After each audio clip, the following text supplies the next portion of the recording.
Lady वाला। हाँ जी। बेटे मैं उस विषय में थोड़ी सी चीजें आपसे शेयर करना चाहूंगा। हाँ जी, हाँ जी बाबा। ये कोइंसिडेंस है कि हम पिछले 2-4 दिन से लगातार जो सेल्फ एक्सपीरियंसेस है ना, उन्हीं पे हम बात करते आ रहे थे।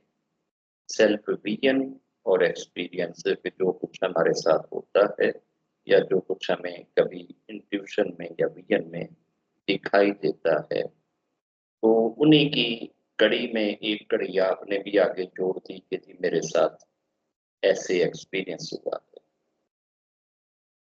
बच्चे, आपने जिस तरीके से उसको अपने लिए इंटरप्रेट किया, आपने ये चीज कही कि जी बाबा आपने हमें ये सिखाया था कि जहां कहीं आप इस पोजीशन में नहीं होते कि आप अपना केस फाइट कर सको, लड़ सको, और आप जवाब ना दे पा रहे हो, तो आपकी तरफ से एंजल जवाब देते हैं। और जब आप अपना केस अपने हाथ में पकड़ लेते हो, खुद उसको हैंडल करते हो, तो वो फरिश्ते पीछे हट जाते हैं। और आपने जिस लेडी का जिक्र किया कि जी उसने आपको मतलब कि डिसऑनर किया, डिस्ग्रेस किया और आपको अनशन बोला, उस समय में जब आप उसके पास से वो मोतियों के वस्त्र लेकर गई थी, तो उसको वो पसंद नहीं आए और उसने जो बोला वो आपने सुन लिया। आप उसको उसके इक्वल होके रिस्पांस नहीं करने की पोजीशन में थे, तो साल भर उसको उसकी चुभन रही और साल के बाद उसने अपनी उस मिस्टेक को, गलती को कन्फेस करते हुए आपसे माफी तलब करी। बज़ाहिर ये सारा कुछ वाकई बड़ा स्पिरिचुअल, बड़ा अट्रैक्टिव, बड़ा इमोशनली सेटिस्फाइंग और अपीलिंग लग रहा है। यार ये तो बिल्कुल ठीक है, वाकई इसमें कुदरत का हाथ है और वाकई अल्लाह ने देखो एक ऐसे बंदे की मदद करी जो नहीं अपना बदला ले सकता था, और कुदरत ने उसको बेचैन रखा और वो साल भर बेचैन रहा, और साल के बाद उसने अपनी वो अशांति को शांति में बदलने के लिए क्षमा मांगी और फिर जाके बेटे ये सारा कुछ भी अगर अपील करे तो हम इसको एक राइट या स्पिरिचुअल एक्सपीरियंस होने का सर्टिफिकेट नहीं दे सकते। उसकी रीजन ये है कि जब भी कोई ऐसा एक्सपीरियंस हमारे साथ होवे, हमने उसको परखना है टीचिंग और ईश्वर के अनुसार कि रब की टीचिंग्स इस एक्सपीरियंस से रिलेटेड क्या है। आपने शायद उस समय जब आपको ये ऑर्डर मिला था कुछ साल पहले, तो आपने एक बार पूछा था मुझसे कि अगर मुझे मूर्तियों के कपड़े सीने का ऑर्डर आए तो क्या मैं सी दूं। मैंने कहा था कि अगर तो सिर्फ मेहनत की हद तक आप इसको देखो कि आपने जस्ट मेहनत करनी है, तो आप सिलाई कर दो, आपकी बला से कोई मूर्तियों को पहनाए या लड़कियों को पहनाए। अगर सिलाई करते हुए आप इंटेंशनली हैप्पी हों, खुश हों और खुशी से सिलाई करें या रिस्पेक्ट एटीट्यूड से सिलाई करें कि जी चूंकि ये मूर्तियों के हैं तो लिहाजा मैं इनको नीचे नहीं गिरने दूंगी, मैं इनको डिस्ग्रेस नहीं होने दूंगी, मैं इनको मट्टी नहीं लगने दूंगी, मैं उनको चूमूंगी, मैं उनको ध्यान से रखूंगी, रिस्पेक्ट से रखूंगी। अगर ये वाला एटीट्यूड आप देंगे उस काम को करते हुए, तो है वो जायज काम, है वो हलाल काम, उससे आने वाली रोजी और रोटी आपके लिए जायज है, वो हराम नहीं है। मगर जब आपके दिल में उससे रिलेटेड कोई रिस्पेक्टिव एटीट्यूड पैदा हो गया, तो फिर वो काम हराम हो जाएगा, फॉरबिडन हो जाएगा, और आप अपने ईश्वर के सामने डे ऑफ जजमेंट में जवाब दे हुए। आपने तब ये चीज कही थी कि ऐसा नहीं है, मेरे लिए वो कोई रिस्पेक्ट की चीज नहीं है, मैंने तो जस्ट उसको एक सलाई करनी थी। मैंने कहा था इस चीज की आपको इजाजत। इस्लाम के अंदर और अल्लाह के हुक्मों के अंदर एक शब्द याद रखें, एक होता है इजाजत और एक होता है हुक्म। ठीक है ना? इजाजत और हुक्म में फर्क ये है कि हुक्म का करना आपके ऊपर लाजम हो जाता है। आप अगर ना करें तो आपको जूते पड़ेंगे, आपको दंड पड़ेगा। हुक्म का करना लाजम होता है, आपके ऊपर ऋण होता है। और अगर आप हुक्म को डिसोबे करेंगे तो आपका फेथ भी जाएगा और आपको दंड भी पड़ेगा। जिस चीज की आपको इजाजत है ना, उसके करने या ना करने का कोई आपके ऊपर ऋण नहीं होता। जिस चीज की इजाजत है आप कर लें तो भी ठीक है, ना करें तो भी ठीक। ये नहीं हो सकता जी आपको इस चीज की इजाजत थी तो आपने कर लिया तो इस पे ऐसे दंड है, या ना किया तो इस पे ऐसे दंड है। वो चीजें होती हैं न्यूट्रल। ठीक है, आप उनको न्यूट्रल कह लें और आप उसके अच्छे या बुरे होने का एस्पेक्ट किसी दूसरे के साथ जोड़ सकते हैं। अब आपके लिए तो वो पहलू था न्यूट्रल के, आपने जस्ट सिलाई की। जिसने सिलवाया है वो तो न्यूट्रल नहीं है, वो तो एक सेटनिक काम ही कर रही है ना, शैतानी काम ही कर रही है ना। वो तो मूर्तियों को ही वस्त्र पहना रही है ना, वो तो बुत परस्त है ना। अब वो जो बुत परस्त है उसके एक्शंस में या उसके रवैये में जो चेंज आया, क्या वो रब ने किया है? वो चेंज रब ने नहीं किया। वो जिनके हाथों में खेल रही है वो चेंज भी उन्होंने ही किया है। उसके अंग अंग में सेटन नाच रहा है, तो ये डिस्टरबेंस जो साल भर उसको रही है, ये भी सेटन ने की है, ये खुदा ने नहीं की है। रब का इस चीज से कोई लेना देना नहीं है। अब सेटन ने ऐसा क्यों किया जी? बाहर हमें तो बड़ा ये बिल्कुल रब की तरफ से लग रहा है कि देखो जी ये तो रब ने उसके दिल को ऐसे परेशान किया और रब ने आपको इज्जत दी, ये रब ने नहीं की। सेटन ने इसलिए करवाया कि वो वाली बंदी कहीं इस काम से रुक ना जाए, वो ये काम कंटिन्यू जारी रखे। उसने अब भी सिलवाए हैं, वो आइंदा भी सिलवाए, वो अगले साल भी सिलवाए, वो जब तक जिंदा रहे वो मूर्तियों को कपड़े पहनाती रहे। वो कभी कपड़े पहनाने से पीछे ना हटे। सेटन ने उस बंदी को उस जगह पे जोड़ के रखने के लिए कि वो उस चीज से पीछे ना हटे, ये सारा कुछ उसके माइंड में खलवाड़ किया। उसने जो भी फील किया, जो महसूस किया, जो उसके साथ हुआ, it was only because of Satan, it was not because of ईश्वर। क्यों? कि उसके माइंड में तो ईश्वर का कंसेप्ट है ही नहीं है। जिसके माइंड में ईश्वर का कंसेप्ट नहीं है उसके माइंड में बैठा हुआ कौन है? सेटन। माइंड किसके कंट्रोल में है? सेटन के कंट्रोल में। हृदय किसके कंट्रोल में है? सेटन के कंट्रोल में। तो जिसका कंट्रोल है वो कंट्रोल रूम वाला उसको चलाएगा या कोई दूसरा चलाएगा? आप गाड़ी में बस में सवार होते हैं और आप पीछे वाली सीट में जाकर बैठ जाते हैं, गाड़ी चल पड़ती है, वो आपने चलाई है या ड्राइवर ने चलाई है? आप हालांकि कर उसी गाड़ी में रहे हैं, सफर सफर सेम गाड़ी में हो रहा है। जितना ड्राइवर चल रहा है उतना ही आप भी चल रहे हैं, क्योंकि बैठे तो आप भी उसी गाड़ी में हैं। लेकिन जिम्मा आपका नहीं आ रहा, चलाना आपके नाम पे नहीं आ रहा, चलाना ड्राइवर के नाम पे आ रहा है। रब मौजूद रहेगा उस बॉडी में, ठीक है ना, लेकिन वो हृदय में और दिमाग में, अक्ल में नहीं होगा। अब दिमाग में और दिल में और अक्ल में कौन बैठा हुआ है? सेटन। वहां जो कंट्रोलर है वो एक्शन चला जाएगा उसके खाते में, वो रब के खाते में नहीं जाएगा। ये कर्म जितने भी हम करते हैं, कि यहाँ पे हमने एक सीख सीखी थी कि इंसान जो भी एक्शंस करता है, एक्शंस दो तरह के होंगे, एक नेक एक्शन और एक बुरे एक्शन। अगर कोई नेक एक्शन करे इंसान तो अपने एक्शंस अपने ऊपर क्रेडिट लेने की बजाय ये कहे कि रब्बा ये तेरे आशीर्वाद से हुआ है, ये तेरी रहमत से हुआ है, ये तेरी ब्लेसिंग से हुआ है, ये तेरी मदद से हुआ है, ये तूने मुझसे करवाया है। मगर जब पाप हो, खता हो, गुनाह हो तो फिर यूं ना कहे रब्बा ये तू कराया है, ठीक है ना, ए तेरी वजह तू होया है। यही काम ही तो सेटन ने किया था, सजदा खुद नहीं किया और सारे का सारा उसका डिस्क्रेडिट ईश्वर के सर थोप दिया कि तूने मुझे इसकी वजह से गुमराह किया। गुमराह खुद हुआ है और रब को कह रहा है कि तूने गुमराह किया।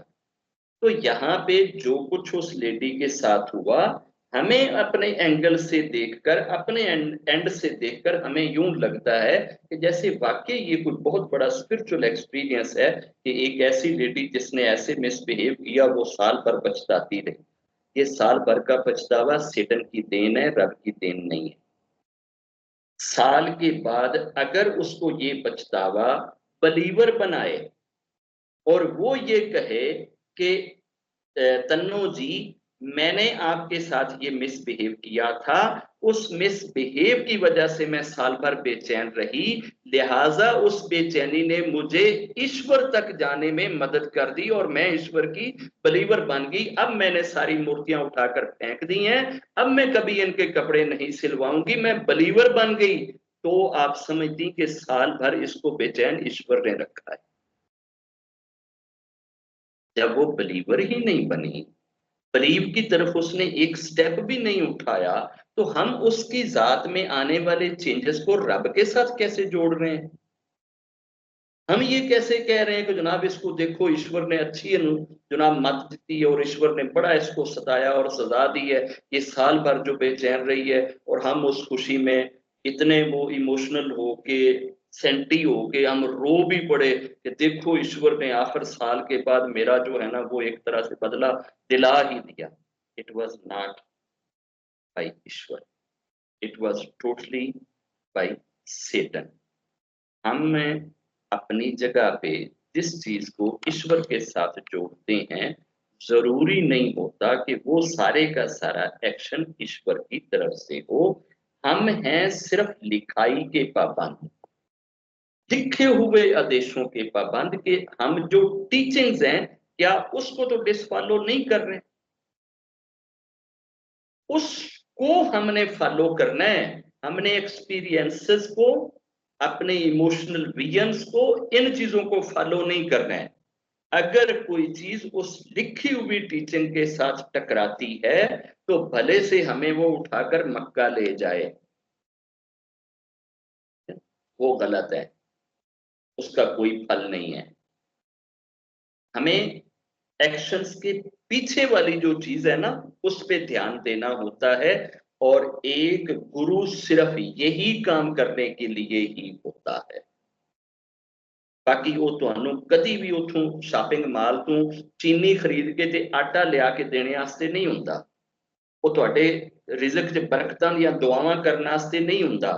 ਉਹ ਤੁਹਾਡੇ ਖੋਪੜ ਤੇ ਸੇਟਨਕ ਅਟੈਕ ਨੂੰ ਆਇਡੈਂਟੀਫਾਈ ਕਰਨ ਵਾਸਤੇ ਹੁੰਦਾ ਹੈ ਕਿ ਇੱਥੇ ਤੁਹਾਨੂੰ ਸ਼ੈਤਾਨ ਵਲ ਗਿਆ, ਇੱਥੇ ਤੁਹਾਨੂੰ शैतान ਢਾ गया, ਇੱਥੇ शैतान ने ਤੁਹਾਡੇ ਨਾਲ इंज कर लिया।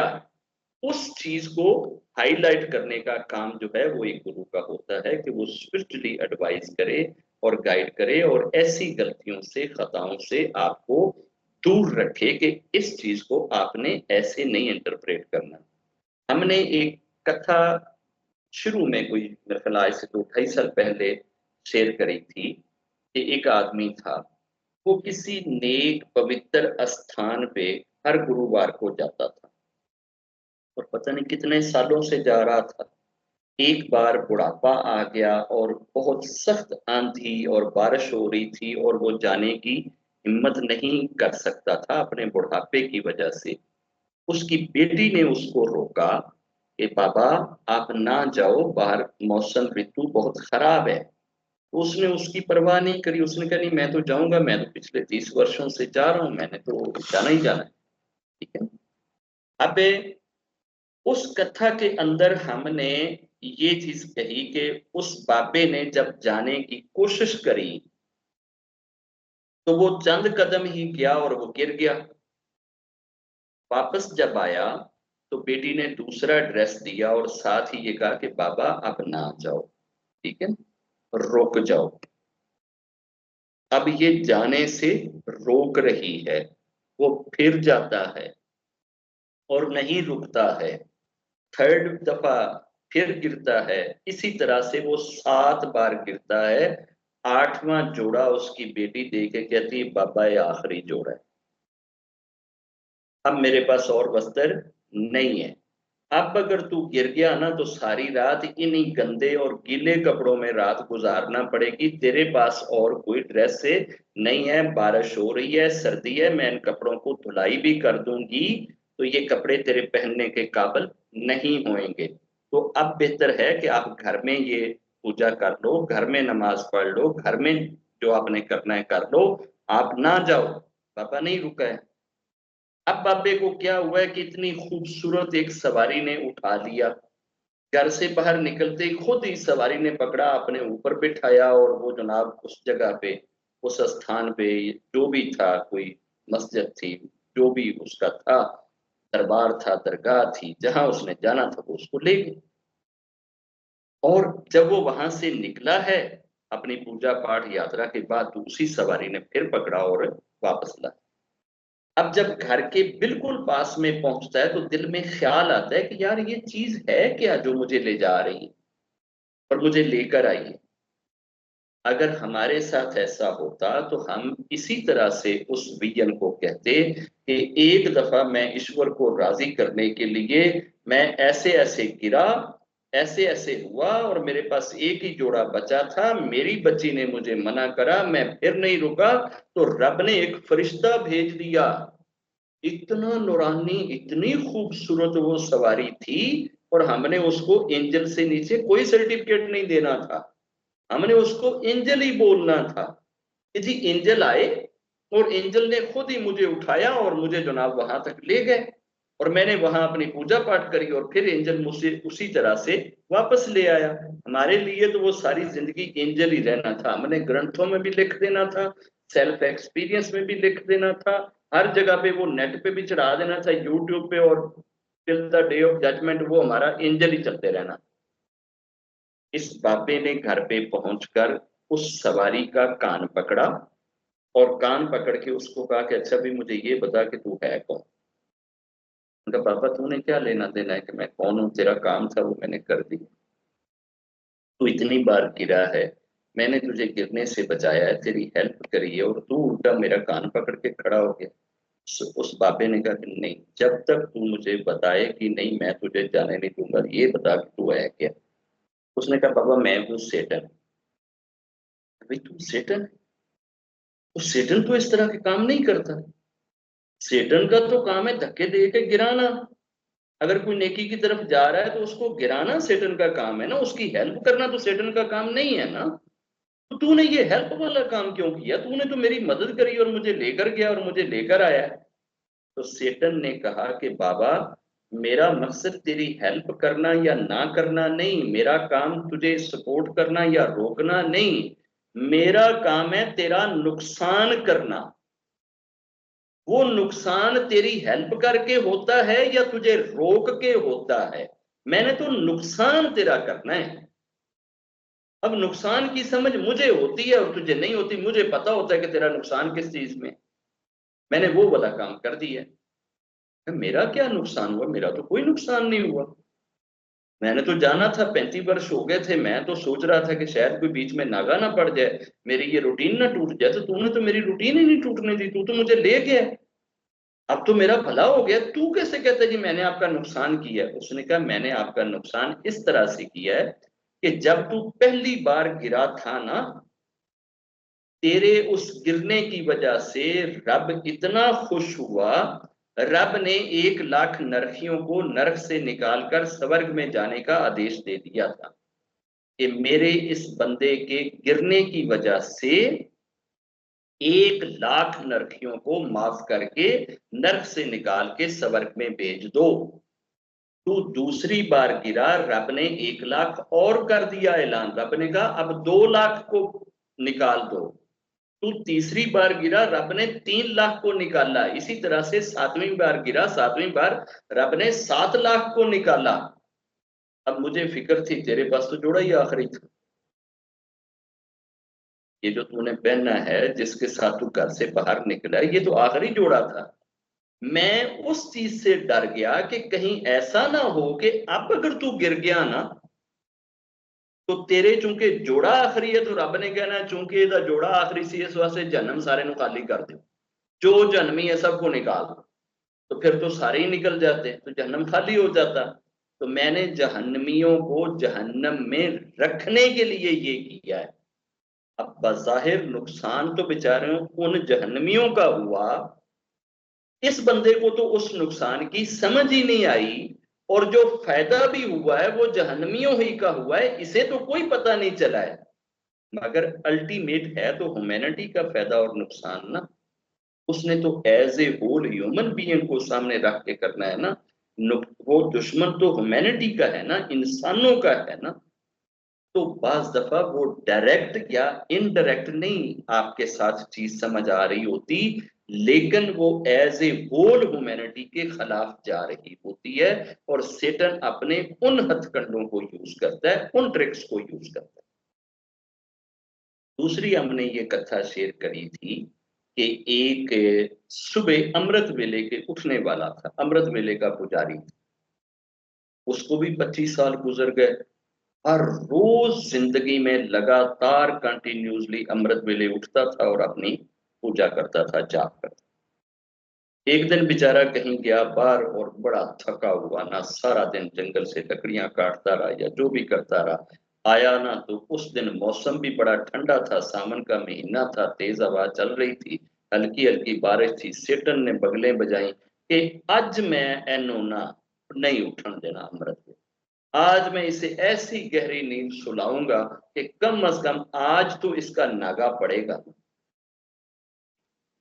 अब उसने अपनी कैलकुलेशन के हिसाब से इंसान का नुकसान करने के लिए, इंसान का नुकसान करने के लिए उसकी उस कंटिन्यूटी को तोड़ दिया और रात को ऐसी नींद सुला दिया कि भाई साहब को जाग उस वक्त आई जब सूरज निकल चुका था, सवा नेजे तक चढ़ चुका था, कई अमृत वेले और मारने की प्रेयर पूजा भी सब कुछ चला। जो ही बंदे को जाग आई तो देखता है कि सूरज तो सर पे चढ़ा खड़ा है। उस बंदे ने इस गम की वजह से, इस दुख की वजह से कि मेरी अमृत वेले की पूजा भी गई, फजर की नमाज भी गई, मेरा तो बड़ा नुकसान हुआ है। सेटन ने कराया है नुकसान, ये नुकसान भी सेटन ने ही करवाया है। इस नुकसान पे उस बंदे की फीलिंग्स अपने रब के साथ जुड़ने के लिए इतनी सेंटी हो गई कि उस बंदे ने जोर जोर से रोना शुरू कर दिया और दोपहर तक रोता रहा। जब वो 3-4 घंटे रोता रहा तो रब की रहमत इतनी जोश में आई, रब ने एंजल से कहा कि यार इसका जरा खाता लेकर आओ ना, ये कितनी देर से कर रहा है पूजा। उन्होंने कहा रब्बा ये तो 24 साल से या 25 साल से लगा हुआ है और ये सुबह अमृत वेले उठ रहा है। रब ने कहा अच्छा इसका सारे का सारा क्रेडिट इकट्ठा करो, सारा अजर और रिवार्ड और फल और सवाब इकट्ठा करो। रब्बा वो बनता है इतना, 24 सालों की कमाई इतनी बनती है। अब रब बिला वजह बगैर इबादत के भी अगर किसी के खाते में फल रख दे तो रब को तो नहीं आप जाके पूछ सकते, रब का तो नहीं आप ऑडिट कर सकते कि रब्बा ऐसे तो बगैर खाते तो ही रख देता है, ये आपने क्यों किया है। भाई वो रब है। और किसी की सारी उम्र की पूजा के बदले में भी ना रखे, वो कहे मैंने तुझे ये नाखन दिया था ये सारा कुछ उसके बदले में, फिर भी आप कुछ नहीं करते। रब को उसके इख्तियारात के साथ मानने को ही वेद कहा जाता है। अब रब ने कहा कि जितनी इसकी उम्र भर की पूजा है ना, ये 24-25 सालों की, इस सारी के इक्वल जितना इसका फल बनता है ना, इसके खाते में आज ये रोने की वजह से लिख दो, इस परेशान होने की वजह से लिख दो, ये जो इसको परेशानी आई है ना, जो ये जाग नहीं सका वो लिख दो। अब जागने किसने नहीं दिया, सेटन ने। अब जब सेटन ने देखा कि यार इसने 24 साल की कमाई के बराबर आज एक दिन में कमा लिया है, मुफ्ते में बैठे बिठाए इसको ये फल मिल गया है, तो सेटन ने भी ना यूं हाथ फेर के कहा कि ले पुत्र लगना है जे इस तो बाद मैं कदी जिंदगी च तेनू सौण दिता, अमृत वेले मैं तेनू उठा के मुसल्ले ते बिठा दियांगा। अगले सारी जिंदगी सेटन ने उसकी अमृत वेले की पूजा नहीं कजा होने दी, वो नहीं छूटने दी। अब अगर हमारी इस तरह से ना छूटे तो हम तो बड़े खुश होंगे कि यार देखो मैं तो बड़ा रब के नजदीक हूं, बड़ी रब की मेहर है, बड़ी रब की कृपा है कि जनाब ये एक दफा मेरी जिंदगी च कजा हुई सी, उस तो बाद अज तक कदी मेरी अमृत वेले की पूजा नहीं गई, और ये मैं तो जनाब पिछले अगले 60-65 साल से ना लगातार कर रहा हूं। ये लगातार क्यों करवा रहा है? कौन करवा रहा है? वो तो भाई सेटन करवा रहा है। हम उस चीज में हैप्पी हैं, हम खुश हैं, हम उसके पीछे होने वाले हाथ को नहीं आइडेंटिफाई कर सकते। इन हाथों को जो आइडेंटिफाई करना है ना, वो होता है डायरेक्ट टीचिंग से, कि आपका एक्शन जो है वो टीचिंग के हिसाब से गलत है या सही है। आपने फैसला टीचिंग से लेना है, अपने सेल्फ विजन और एक्सपीरियंस से नहीं फैसले करने। जो उसको टीचिंग थी, टीचिंग यही थी कि उसने अमृत वेले में उठना है और फजर की नमाज पढ़नी है। वो अपनी टीचिंग्स को टीचिंग के साथ जोड़कर रखे। उसको इस चीज में नहीं जाना चाहिए कि ये मुझे उठा सेटन रहा है या सुला सेटन रहा है। और क्रेडिट अगर वो 35 साल से या 50 साल से जाग रहा है, जिस दिन उसने खुद को क्रेडिट दे दिया सारा कुछ जीरो से मल्टीप्लाई हो जाएगा। और जितनी देर तक वो रब को क्रेडिट देता रहेगा, रब्बा ये तेरी तरफ से है, ये नेकी तो तूने मेरे से करवाई है, तो फल भी मिल जाएगा, क्रेडिट भी मिल जाएगा। हमें जो भी कोई अच्छाई पहुंचती है उसका क्रेडिट भी ईश्वर को देना है, और जो भी कोई हमें गम या दुख पहुंचता है उसका क्रेडिट भी ईश्वर को देना है। हर चीज ईश्वर के हुक्म से होती है, ईश्वर के हुक्म के सिवा कुछ नहीं होता। वो लोग जो ईश्वर को नहीं मानते हैं उनकी जिंदगियों में सेटन प्ले करता है रोल। वो सेटन के पुजारी हैं, सेटन उनके साथ खेल कर रहा है। वो चाहे हमें कुछ दिला रहा है तो भी सेटन, और हमसे कुछ छिनवा रहा है तो भी सेटन। उनके हाथ से हमारे सर पे कोई हाथ रखवा रहा है तो भी सेटन, और हमें उनसे जूते मरवा रहा है तो भी सेटन। वो दोनों रूल में वो सेटन ही के आगे चल रहे हैं, और सेटन ही को फॉलो कर रहे हैं, वो रब को फॉलो करके नहीं कर रहे हैं। हम अपनी इंटरप्रिटेशन अपनी जात से कंसर्न ईश्वर के साथ जोड़ के करेंगे, उनकी इंटरप्रिटेशन सेटन के साथ जोड़ के करेंगे। उनकी जिंदगी का कोई एक्शन भी हम ईश्वर के साथ नहीं जोड़ सकते। ईश्वर ने उनको एंड करा लिया, ईश्वर ने उनको एंड करा लिया, ईश्वर ने उनको एंड करा लिया। अल्टीमेट जितना कुछ भी इस वर्तमान में होता है सब कुछ ईश्वर की ही तरफ से होता है। अगर हमारे ऊपर कोई जादू करता है ना, तो वो जो जादूगर जादू करेगा और हमें कोई तकलीफ पहुंचेगी, इस तकलीफ की इजाजत भी ईश्वर देता है, तो जादू से तकलीफ हमें होती है। ऐसे नहीं है कि ईश्वर अगर रोके या मना करे और उसको टालना चाहे और फिर कोई जबरदस्ती हम तक आ जाए, वो जबरदस्ती कोई नहीं कर सकता। रब के निजाम में जबरदस्ती नहीं है। रब ने तो आजमाना है, उसकी आजमाइश हो रही है उस गलत रास्ते पे चल के जो जादू कर रहा है, और हमारी आजमाइश हो रही है उस जादू के अंदर से गुजर करके हम जादू के अंदर से निकलते कैसे हैं, गुजरते कैसे हैं। क्या अपने रब की शिकायतें करते हैं, शिकवे करते हैं, रब से नाराज होते हैं, गिले करते हैं, या सब्र के साथ उसको बर्दाश्त करते हैं। आएगा अल्टीमेटली वो ईश्वर के हुक्म से, मगर बीच में बुराई करने वाला अपने खाते में बुराई लिखा लेगा, अच्छाई करने वाला अपने खाते में अच्छाई लिखवा लेगा। और अगर हम ये सारे का सारा क्रेडिट या डिसक्रेडिट अगर हम ईश्वर के खाते में इस तरह से डाल दें कि जो कुछ होता है ईश्वर की तरफ से होता है, तो फिर तो हमें ईश्वर से कोई हम फल ले ही नहीं सकते, फिर तो हम कोई नेकी का भी क्लेम नहीं कर सकते, फिर उसे रब ने करा, हमारा तो क्लेम ही खत्म हो। जो हमारे एक्शंस हैं, जो हमारे कर्म हैं, वो उस फ्री विल से होते हैं, और फ्री विल ही ईश्वर के कमांड में होती है, और ईश्वर उनको हदायत का रास्ता दिखाता है जो जालिम नहीं होते। इंसान जब तक जुल्म करेगा रब हदायत का रास्ता नहीं खोलता। और जुल्म में टॉप ऑफ द जुल्म, सबसे ऊपर वाली डिग्री का जुल्म होता है खुदा के साथ शिरक करना, खुदा के साथ किसी दूसरे की पूजा करना।